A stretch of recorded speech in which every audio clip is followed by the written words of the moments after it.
Hello aspirants, welcome to ट्राइम मंत्रा। आप सभी का हार्दिक हार्दिक स्वागत है भाई। हम लोग डिस्कस कर रहे हैं मिक्सर एलिगेशन, और मिक्सर एलिगेशन में भी हम लोग डिस्कस कर रहे थे मिक्सचर का पार्ट। तो आज मैं आपको एलिगेशन के बारे में थोड़ा सा समझाऊंगा, एलिगेशन के बेसिक कॉन्सेप्ट्स के बारे में थोड़ा समझाऊंगा, क्योंकि एलिगेशन बहुत इंपॉर्टेंट है गाइस। हम लोगों के लिए एलिगेशन बहुत ज्यादा इंपॉर्टेंट है। क्यों इंपॉर्टेंट है बताता हूँ। देखो, बेसिक एवरेज की बात जहां तक की जाए, जो एवरेज होता है यानी कि औसत, तो जहां भी हमको एवरेज का सेंस मिलता है, जहां भी हमें एवरेज का सेंस मिल जाए वहां पर हम ये यूज कर सकते हैं, वहां पर हम एलिगेशन का भी यूज कर सकते हैं। ये थोड़ा सा तो समझने वाली बातें होती है। बस समझाने के लिए ऐसा कुछ नहीं कि हार्ड एंड फास्ट बहुत ज्यादा मैं कुछ आपको इसके बारे में बताने वाला हूँ। मतलब मैं आपको एक चीज समझाने की कोशिश करता हूँ कि भाई एलिगेशन जो बेसिकली होता है, एलिगेशन का मतलब क्या होता है? पृथक्करण। पृथक्करण का मतलब क्या होता है कि अलग अलग करना, चीजों को अलग अलग डिस्ट्रीब्यूट करना या अलग अलग करना। और अलग अलग करने से मतलब क्या है? जैसे मिक्सचर में हम लोगों ने क्या किया, मिक्सचर में हम लोगों ने सिंपली चीजों को मिलाया। मिक्सचर में हमने सिंपली चीजों को मिलाया। एलिगेशन में हम सिंपली क्या करने वाले हैं? चीजों को अलग करने वाले हैं या फिर अलग अलग करके देखने वाले हैं। अब बेसिक मैं आपको समझाने वाला हूँ कि एवरेज क्यों है ये। जैसे देखो देखो भाई, मिक्सचर एलिगेशन हमने पढ़ रहे हैं, और मिश्रण के मैं 3 पार्ट्स बना चुका हूँ। पढ़ लेना ढंग से। एलिगेशन जो है उसको मैं आज स्टार्ट कर रहा हूँ। जिस तरीके से मिक्सचर के आपके कॉन्सेप्ट्स क्लियर हो गए हैं, उसी तरीके से कहाँ हमको एलिगेशन लगाना है, कहाँ हम एलिगेशन लगा सकते हैं इजीली, और किस तरीके से इसको अप्लाई किया जाता है, और लगता कहाँ पर है एलिगेशन। ऐसे नहीं कि हर जगह हम एलिगेशन लगा सकते हैं, है ना। उन सारी चीजों को मैं आपके साथ डिस्कस करने वाला हूँ आज गाइस, ठीक है। तो बेसिकली होता क्या है कि हमें ये चेक करना होता है कि हम एलिगेशन लगाएं कहां पर, ठीक है। तो आप एक सेंस समझो रेट का, दर का एक सेंस समझो। रेट, रेट क्या होता है? रेट यानी कि दर। जैसे मैंने कहा 10 रुपए पर केजी, ठीक है, ये एक रेट है। इससे क्या प्राइस मिलता है हमको, ठीक है। दूसरा एक और एग्जांपल समझते हैं। जैसे मैंने कहा स्पीड की बात अगर मैं करूं, स्पीड मैंने कहा किसी व्यक्ति की जो चाल है 20 मीटर पर सेकेंड, क्या है ये? एक रेट है। तो गैस एक बात याद रखना, जहां पर भी रेट का सेंस मिलेगा हमें, वहां पर हम एलिगेशन यूज करते हैं। जहां पर भी हमें रेट का सेंस मिले, दर का सेंस मिले, वहां पर हम एलिगेशन यूज करते हैं। ये सिंपल सा फंडा आप पकड़ लोगे तो आपको समझ में आ जाएगा एलिगेशन कहां लगाना है, कहां नहीं लगाना। जैसे मैं एवरेज की बात करूं, तो अब भाई आप कहोगे कि एवरेज भी एक रेट होता है, तो मैं आप लोगों से कहूंगा हाँ बिल्कुल, एवरेज एक रेट होता है। एवरेज रेट क्यों होता है मैं बताता हूँ, समझाता हूँ। मैंने कहा कि लड़की, जैसे कई क्लास है, तो लड़कों का जो मैंने कहा एवरेज वेट जो है 20 kg या 30 kg है। तो उसका मतलब क्या होता है? एवरेज वेट ऑफ बॉयज लिखा मैंने, एवरेज वेट ऑफ बॉयज अगर मैंने ये लिखा सपोज करो, तो इसका सीधा सा मतलब ये होता है, मैंने कहा कि भाई 30 kg है, 30 kg पर बॉय होता है वो। मतलब उसका किस पे होता है? एक लड़के पर। यानी कि एवरेज का बेसिक मीनिंग क्या होता है? Equal distribution. तो ये एवरेज हो गया कि नहीं हो गया? समझो बात को बहुत ध्यान से, क्या समझाने की कोशिश कर रहा हूँ। 30 kg पर बॉय का मतलब क्या होता है? 30 kg पर बॉय का मतलब ये हुआ कि एक व्यक्ति, एक लड़के का कम से कम वजन 30 किलोग्राम है, तो ऐसे में इक्वल डिस्ट्रीब्यूट कर सकता हूँ सभी बच्चों पर। तो हाँ, ये एवरेज का सेंस है। जहां पर मुझे एवरेज का सेंस मिल जाता है वहां पर मैं एलिगेशन यूज कर सकता हूँ। जहां पर मुझे एवरेज का सेंस मिल जाए वहां पर मैं एलिगेशन यूज कर सकता हूँ। जैसे कि देखो, सिंपल सा मैं एक एग्जांपल लेता हूँ। एक छोटा सा एग्जांपल लिया मैंने कि दो तरीके की चीजें हमारे पास हैं। एक शुगर मैं मान लेता हूं, एक फर्स्ट क्वालिटी की शुगर है, एक सेकंड क्वालिटी की शुगर है हमारे पास, शुगर 1 एंड शुगर 2। दो तरीके की शुगर है हमारे पास, यानी कि चीनी, दो तरीके की चीनी हमारे पास है। इसका जो प्राइस मैंने मान लिया 28 रुपीज पर किलोग्राम है। इसका प्राइस मैंने मान लिया 37 रुपीज पर किलोग्राम। ठीक है भाई, बहुत ध्यान से मेरी बात समझते रहना, इजीली समझ में आएगी हर चीज, ठीक है। शुगर, दो तरह की मैंने शुगर ली। एक शुगर का प्राइस जो हमारा 28 रुपीज पर किलोग्राम है, और दूसरी जो शुगर है उसका प्राइस हमारा कितना है? 37 रुपीज पर केजी। ये बात समझ में आई रही होगी सब लोगों के। अब मैंने क्या किया, इन दोनों को मिक्स कर दिया। मिक्स करने के बाद जो मिक्सचर बना, मिक्सचर में क्या मिलेगा तुम लोगों को, मिक्सचर में मिलेगा शुगर 1 और शुगर 2 दोनों। ये बात समझने वाली है, थोड़ी सी बस इसमें टाइम ले रहे हैं, स्टार्टिंग में समझाने के लिए है ना, बाद में सारी चीजें क्लियर ही हो जाएंगी। ठीक है, शुगर 1 ले ली मैंने, शुगर 2 ले ली और ये जो प्राइस पड़ा मुझे कंबाइंड मिक्सचर का, ये प्राइस मुझे पड़ा 33 रुपीज पर किलोग्राम। ये प्राइस मुझे कितना पड़ा, 33 रुपीज पर किलोग्राम। तो मेरा क्वेश्चन सिंपल सा जो बेसिक क्वेश्चन होता है, in what ratio sugar 1 and sugar 2 are mixed,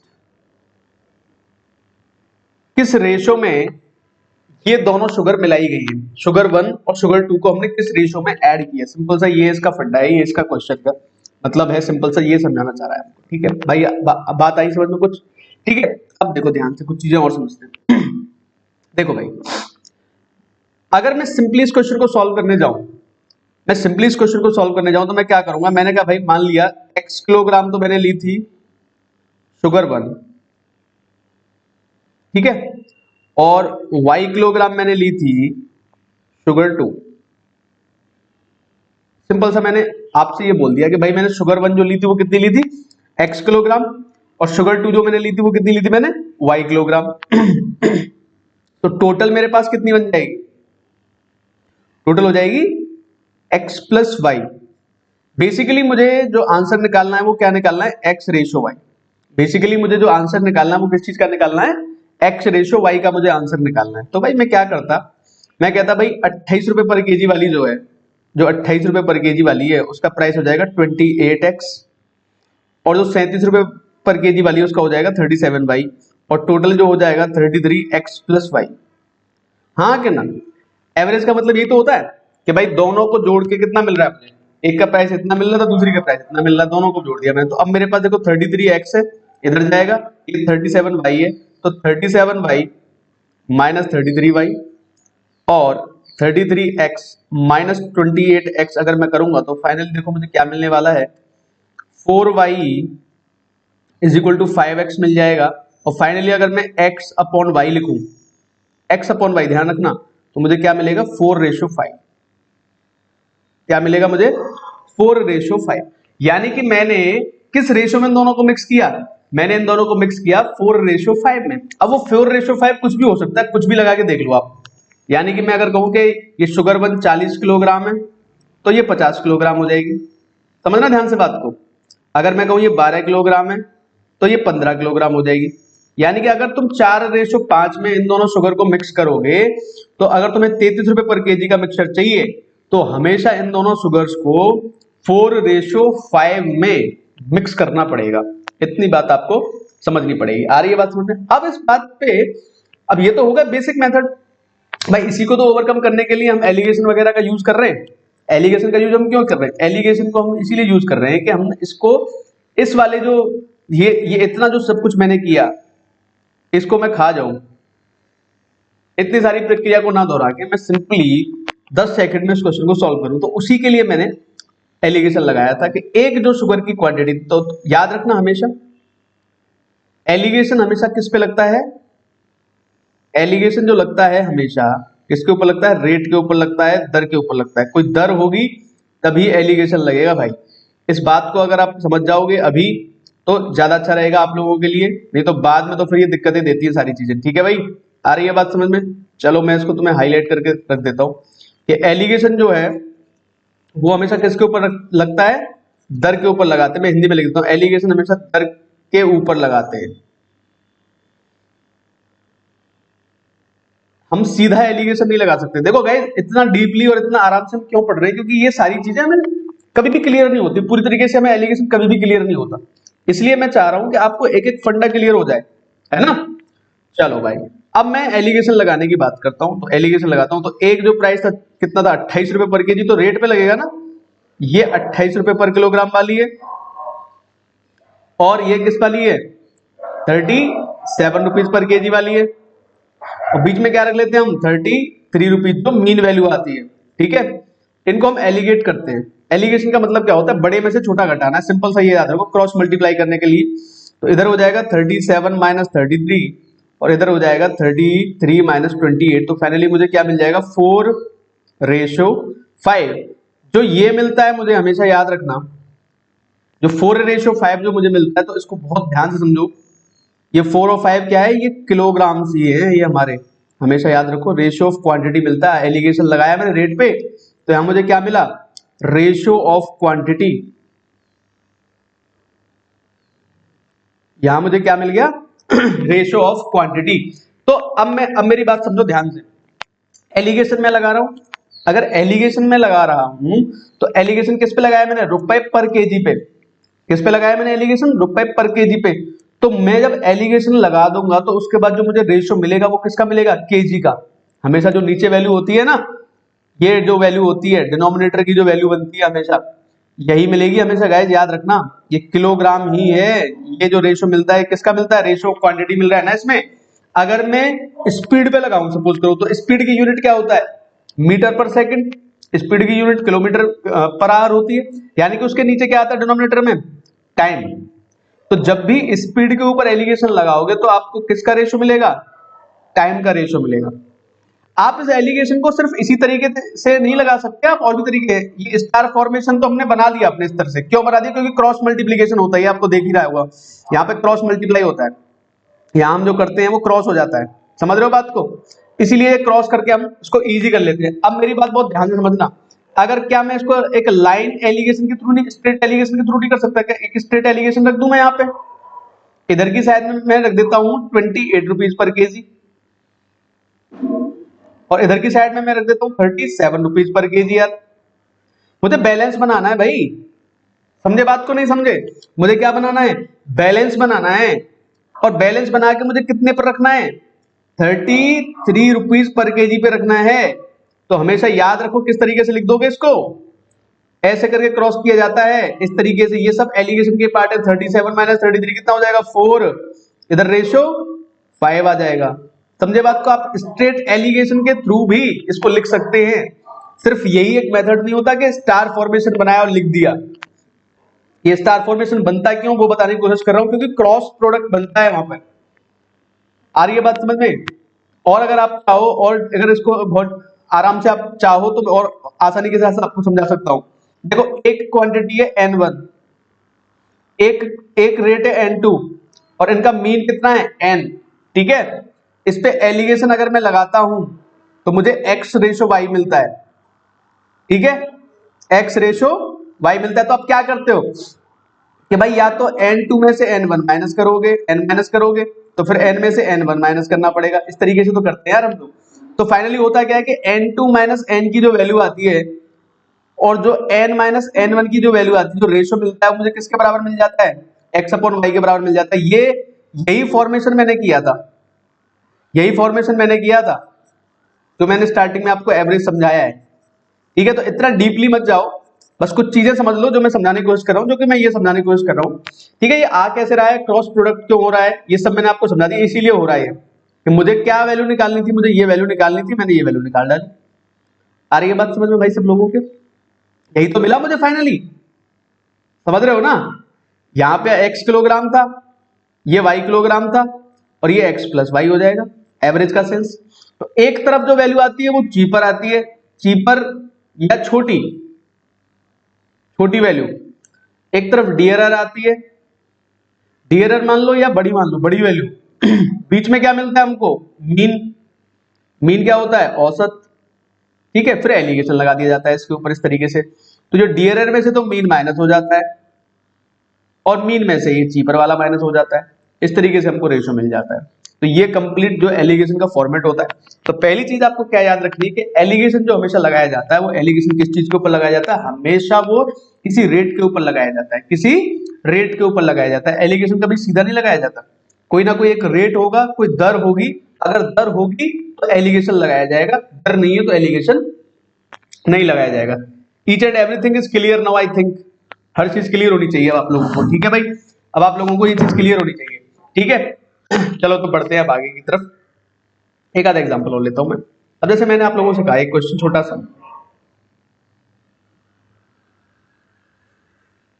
तो जैसे ये क्वेश्चन लिए, एक और क्वेश्चन ले लेते हैं कि भाई एक जो चावल है राइस, मान लो राइस वन जो है वो 37 रुपीज पर के, 37 तो ले लिया था, 39 कर लो, 39 रुपीज पर केजी का है।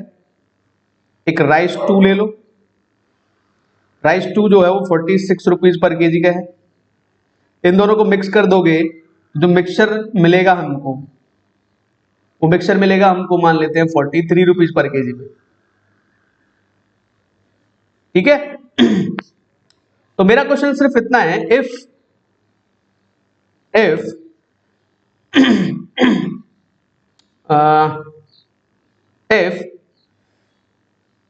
12 kilogram of 39 rupees per kg rice are mixed,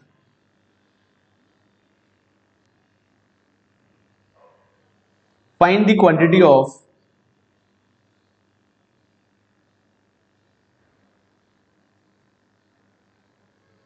46 rupees per KG rice. यानी कि क्वेश्चन समझा देता हूं हिंदी में एक बार, कि मैंने सिंपली क्या किया, दो तरह के चावल मिक्स किए। एक चावल का प्राइस है 39 रुपीज पर केजी, दूसरे जो राइस का प्राइस है 46 रुपीज पर केजी है। इन दोनों चावलों को मैंने क्या कर दिया, मिला दिया। इन दोनों चावलों को मिलाने के बाद जो मिक्सचर मुझे मिलता है वो 43 रुपीज पर केजी पे मिलता है। अगर मैंने 39 रुपए पर किलोग्राम वाले 12 किलोग्राम चावल मिलाए तो 46 रुपए पर केजी वाले कितने चावल मिलाए होंगे। तो आप लोग यहां से बहुत सारी अंडरस्टैंडिंग डेवलप करोगे अपनी, कि भाई इनका एलिगेशन मैं करूंगा दोनों का, तो मुझे क्या मिलेगा, किलोग्राम। और किलोग्राम क्या होता है, क्वांटिटी। यानी कि जब मैं इन दोनों को एलिगेट करूंगा तो मुझे रेशो किस चीज का मिलेगा, क्वांटिटी का रेशो मिलेगा। किस चीज का रेशो मिलेगा, क्वांटिटी का। तो देखो एलिगेट करते हैं इसको, ये 39 रुपीज पर केजी वाला है, ये 46 रुपीज पर केजी वाला है, ये 43 वाला है। एलिगेशन लगा दिया तो 46 माइनस 3 कितना हो जाएगा, 3। ये कितना हो जाएगा, 4। ठीक है भाई। अब जो 3 और 4 में जो मिला ये क्या है, रेशियो ऑफ क्वांटिटी। ये क्या है, रेशियो ऑफ क्वांटिटी है, ये मात्राओं का अनुपात है। तो 3 की वैल्यू जो है, अब बहुत ध्यान से अगर ये स्टेप समझ गए तो क्लियर हो जाएगा। 3 की वैल्यू मुझको कितनी दे रखी है, 12 किलोग्राम। 12 किलोग्राम मिलाया है ना 39 वाला, तो 39 पे आया। 3 की वैल्यू कितनी आ गई गाइस, 12 किलोग्राम। 3 की वैल्यू कितनी आ गई, 12 किलोग्राम। तो 4 की वैल्यू कितनी आ जाएगी, अब तो डायरेक्ट लिख सकते हो, 4 की वैल्यू कितनी आ जाएगी, 16। क्यों, अगर 3 की वैल्यू 12 है गाइस, तो 4 की वैल्यू कितनी हो जाएगी, 4/3 इंटू 4। 3 चौके 12 होते हैं, 4 चौके कितना हो जाएगा, 16 किलोग्राम। फाइनली मैं ये कह सकता हूं कि ये कॉन्सेप्ट क्लियर होना चाहिए सबसे पहले आप लोगों को। क्या मैंने बताया आप लोगों को, जब भी हम एलिगेशन लगाते हैं तो एलिगेशन लगता किस चीज के ऊपर है, किसी रेट के ऊपर लगता है हमेशा, है ना। कोई दर होनी चाहिए, ऐसे नहीं कि मैं सीधा लगा दूंगा एलिगेशन, कभी ऐसा नहीं हो सकता। कभी ऐसा नहीं होता कि मैं एलिगेशन, देखो मैं फाइनली एक और चीज लिख देता हूं यहाँ पे, आप बताना मेरे को। एक छोटा सा क्वेश्चन है आप लोगों के लिए। दो क्वांटिटी है, 20 किलोग्राम, 30 किलोग्राम। दो क्वांटिटी है, 20 rupees per KG, 30 rupees per KG. एक यहां पे क्वांटिटी है 20 मीटर, 30 मीटर। एक और ले लेता हूं मैं, 20 किलोमीटर पर आवर और 30 किलोमीटर पर आवर। 20 केजी पर गर्ल, 30 केजी पर बॉय। अब मुझे एक बात बता दो आप सभी लोग, ये सारा का सारा जो मैंने लिखा ये सारा का सारा जो मैंने लिखा, इनमें से किन किन में एलिगेशन लग सकता है और कहां कहां एलिगेशन नहीं लग सकता। अगर आपने ये बात पकड़ ली तो एलिगेशन का ये कॉन्सेप्ट क्लियर हो जाएगा आपका, कि एलिगेशन हम कहां लगा सकते हैं, कहां पर एलिगेशन नहीं लगता है। तो देखो सिंपल सी बात है, मैंने क्या बताया, एलिगेशन हमेशा रेट के ऊपर लगता है। तो क्या ये रेट है भाई, तो रेट नहीं है, इस पे नहीं लगेगा। आ रही है बात समझ में भाई इस पे नहीं लगेगा, कैंसिल कर दो इसको। ये क्या है, एक रेट है तो इस पे लग जाएगा। 20 रुपीज पर केजी और 30 रुपीज पर केजी क्या एक रेट है? तो यहां लग सकता है, लग सकता है। क्या ये एक रेट है 20 मीटर और 30 मीटर? ये लेंथ कंपोनेंट है, सिर्फ एक लेंथ के कंपोनेंट दर्शा रहे हैं कि एक 20 मीटर लंबा है, एक 30 मीटर लॉन्ग है, एक 20 मीटर लॉन्ग है। तो इस पे लग सकता है? No, no possibility. तो यहां पे भी नहीं लगेगा, गलत कर दो। 20 kilometre per our, 20 kilometre per our and 30 kilometre per our, क्या ये एलिजिबिलिटी है? हाँ बिल्कुल है। क्यों? क्योंकि एक रेट है, एक दर है। तो यहां लगेगा गाइस, तो यहां लगेगा एलिगेशन। इस पे आ जाओ, 20 किलोग्राम पर गर्ल, 30 किलोग्राम पर बॉय, ये वेट है। ये वेट का एवरेज दे रखा है गाइस। प्रति लड़की वजन कितना है? 20 किलोग्राम। प्रति बच्चे वजन कितना है? 30 किलोग्राम। तो क्या कह सकता हूं मैं? यहाँ एलिगेशन लगेगा? अरे हाँ बिल्कुल लगेगा भाई, तो यहाँ एलिगेशन लग जाएगा। तो सिंपल सा फंडा समझ में आया एलिगेशन का? आप लोगों को नहीं समझ में आया? सिंपल सा फंडा ये है एलिगेशन का कि जहां मुझे रेट दिखाई देता है वहां पर मैं एलिगेशन लगा सकता हूं। That is very very very simple guys. अरे ये बात सुनने, अब देखो मैं तुम्हें कुछ इंटरेस्टिंग चीज बताता हूं। एक छोटा सा क्वेश्चन लिया मैंने,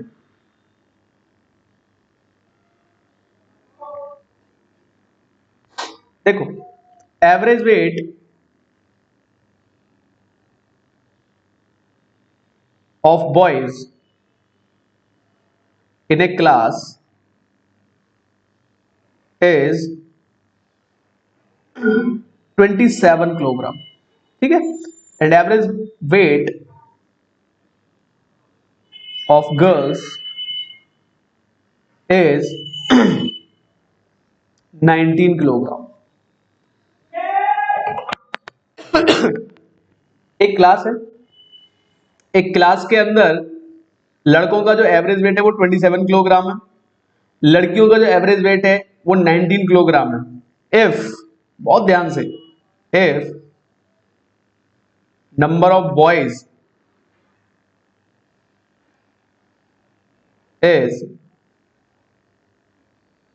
63, कितने लड़के हो गए? 63 लड़के हो गए। नंबर ऑफ बॉयज 63 हो गए गाइस, समझ रहे हो बात को? नंबर ऑफ गर्ल्स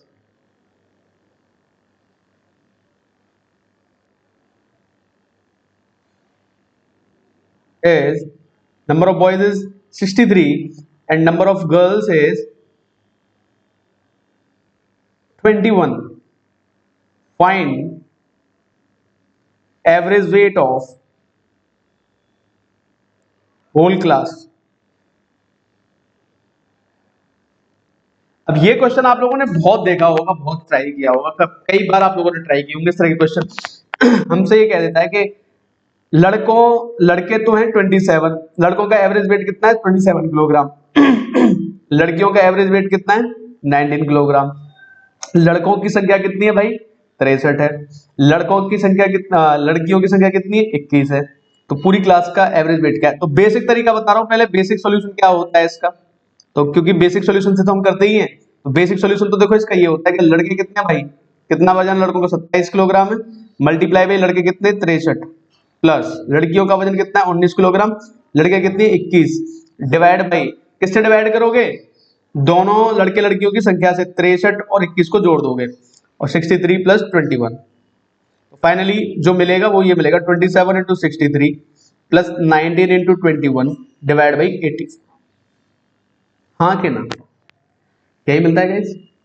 अब आप मुझे बताओ सोच समझ के कि कैलकुलेटिव बनेगा कि नहीं बनेगा ये क्वेश्चन, कि भाई 27 से 63, या तो आपको अच्छी तरीके से कैलकुलेट करना आता है, जैसे मैं 7 से काट दूं 12 बार, 7 से इसको काट दिया जाए 9 बार, 7 से इसको काट दिया 3 बार, 3 से कट जाएगा ये 3 से 3 बार, 3 से कितनी बार कट जाएगा? ये 4 बार कट जाएगा।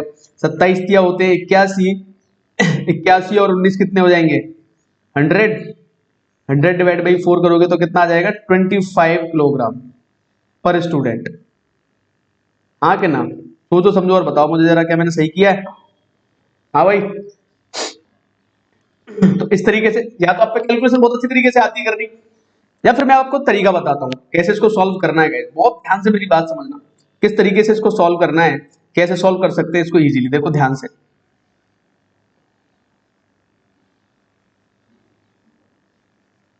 क्योंकि देखो ये तो एक बेसिक तरीका है, ये तो आप सभी पे आता है ना? इस तरीके से तो कर ही सकते हैं। हो सकता है एलिगेशन भी आप लोगों से आता है, लेकिन मैं आपको दिखाना चाहता हूँ एलिगेशन का बहुत ही बेहतरीन यूज यहाँ पे। आपको बहुत सारी चीज क्लियर होंगी देखना इस क्वेश्चन में। देखो भाई गाइस, बहुत ध्यान से समझो।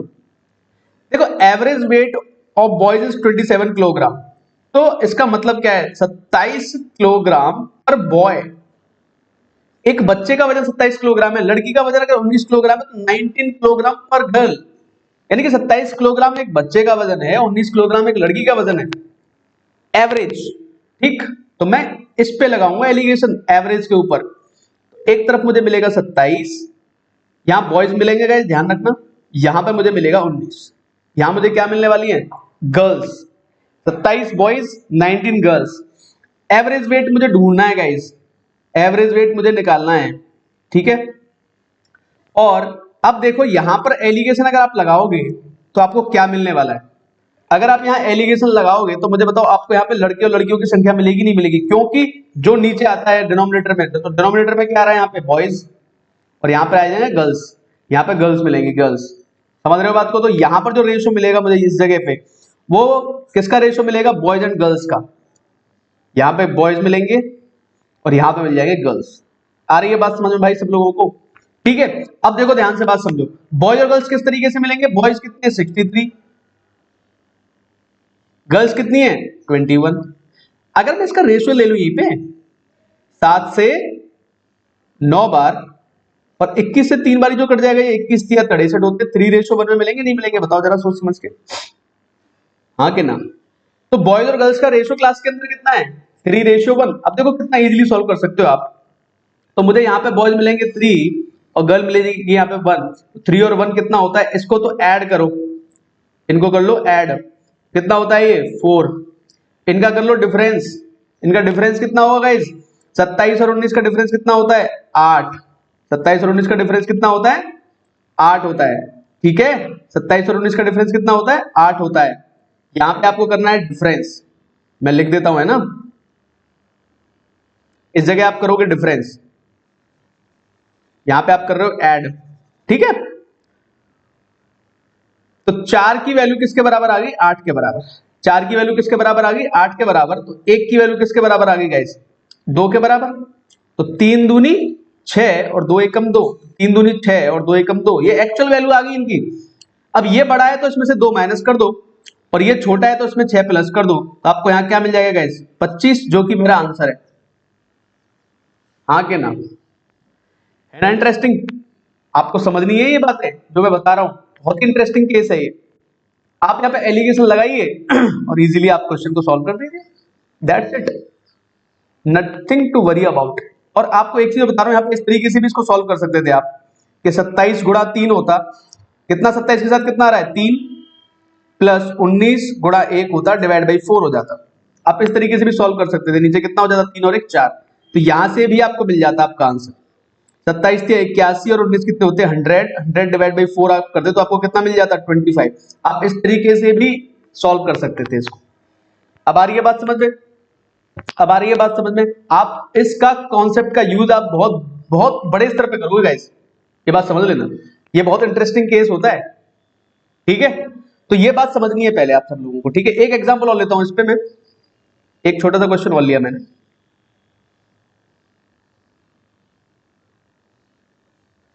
ठीक है। मान लो कभी ऐसा क्वेश्चन आ जाए, डिफिकल्ट सिचुएशन भी बन सकती है, डिफिकल्ट कैलकुलेशंस भी आ सकती है, मैं ये नहीं कह रहा हूं। तो डिफिकल्ट कैलकुलेशन आ जाए तो उसको भी सॉल्व कर सकते हो आप, इसी पैटर्न पे जाके सॉल्व कर सकते हो आप। मान लो दो तरीके की स्पीड है, ठीक है। स्पीड 1 जो है मेरी, वो है 12 किलोमीटर पर आवर, और स्पीड 2 जो है वो 20 किलोमीटर पर आवर, ठीक है। Speed 1 is 12 kilometre per our, speed 2 is 20 kilometre per our. अगर मान लेते हैं मैं टोटल डिस्टेंस को ही कवर करता हूं, ठीक है, ऐसा क्वेश्चन आता है, ध्यान से समझना बात को। मैं कोई टोटल डिस्टेंस कवर करता हूं, और इस टोटल डिस्टेंस को कवर करने में कुछ मेरी एवरेज स्पीड रहती है, टोटल डिस्टेंस को कवर करने में कुछ मेरी एवरेज स्पीड रहती है गाइस, बहुत ध्यान से समझना। देखो, तो average speed in whole journey is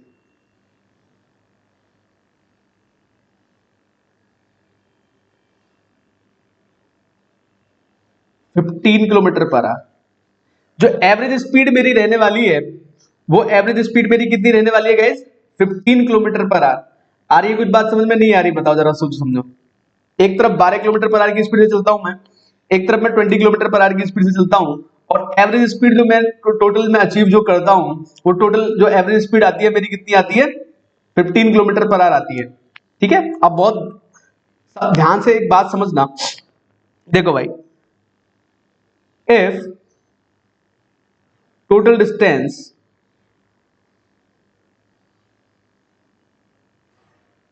covered by me is 84 kilometre. ठीक है, अगर मैं टोटल कितनी डिस्टेंस कवर करता हूं? 84 किलोमीटर कवर करता हूं।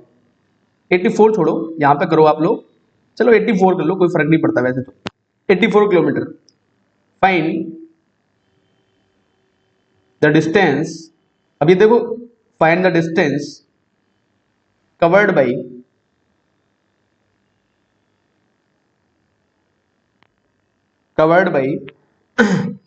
तो ये थोड़ा सा कैलकुलेशन आपको मुश्किल कर जाएगी। अभी इसको मैं थोड़ा सिंपल वैल्यू लेता हूं, है ना, जिससे कि आपको थोड़ा सिंपल हो जाए। अभी